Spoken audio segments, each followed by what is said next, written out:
Hello, welcome back to my channel. I'm the Young Homesteader, and today we're going to be once again touching on the crops section of crafts, critters, crops, and homesteading hobbies. So, how many of you have ever harvested, cracked, and picked your own pecans?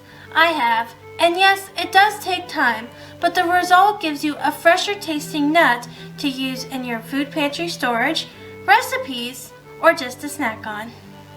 So, when you go nut hunting and you're picking your nuts up off the ground, they'll kind of look like this. This is actually a nice large pecan.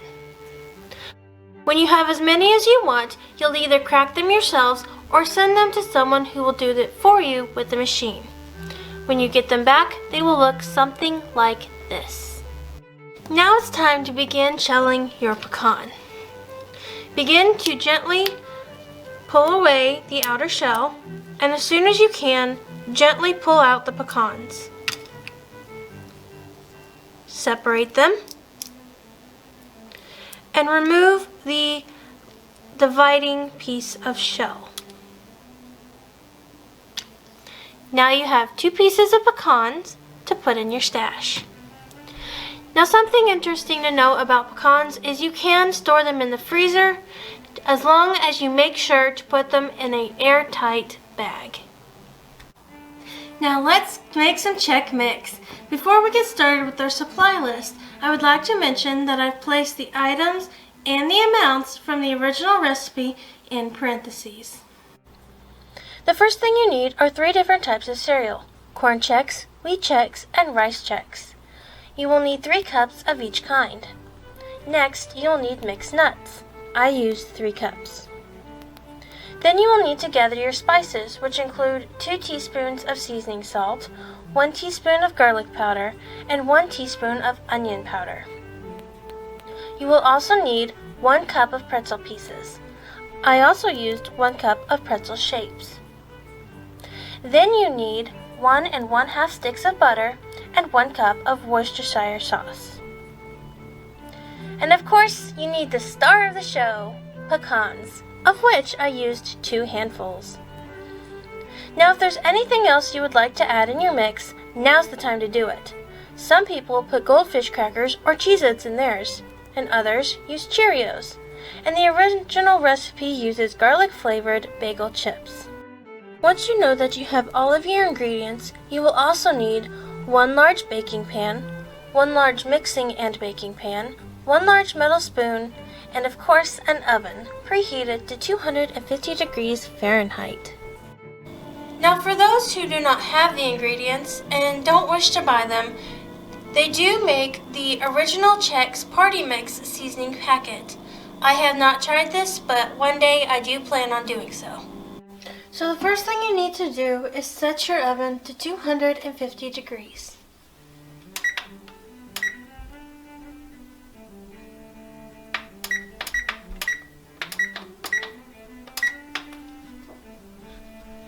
So what you want to do now is begin melting your butter.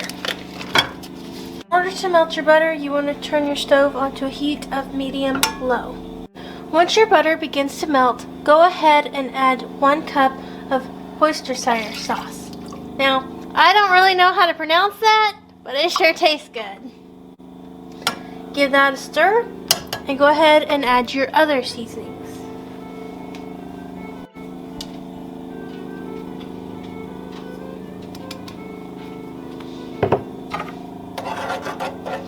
And stir that up as well.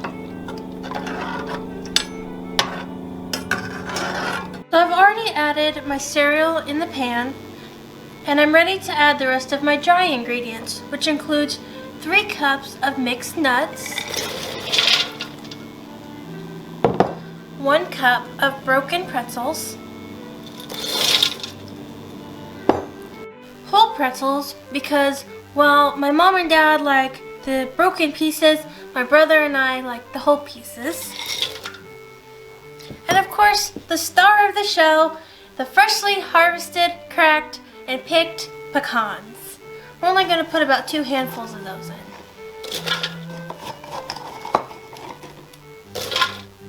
Now, since it's all dry ingredients and my hands are squeaky clean, I'm going to mix it up using my hands.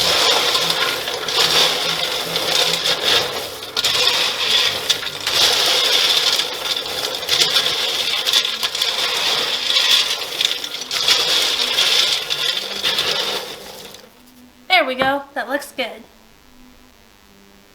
Now it's time to pour in our melted butter and other spices.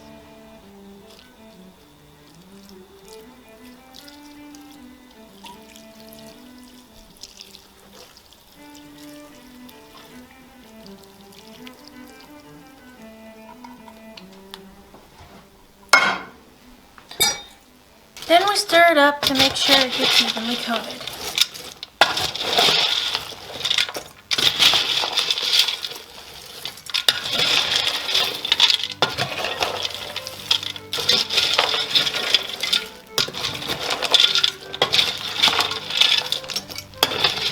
I don't know if you can see it on camera or not, but down here there's wet that's been pulled on the bottom. So if you can see that, you know it has not been completely stirred into your mixture. So make sure you keep stirring. Once your sauce has been thoroughly stirred into your mixture, it's time to pour it out on your pan.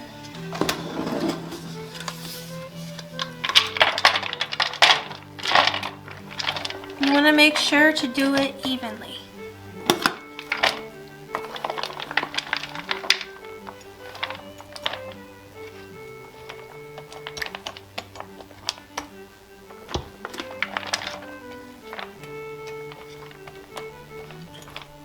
My cookie sheet pan was a little small, so I'm actually doing it in two separate things. The cookie sheet and the pan I originally mixed it in. Now whatever you use, make sure that either one of them is evenly layered. Pop it into your 250-degree oven to bake for 1 hour, stirring every 15 minutes.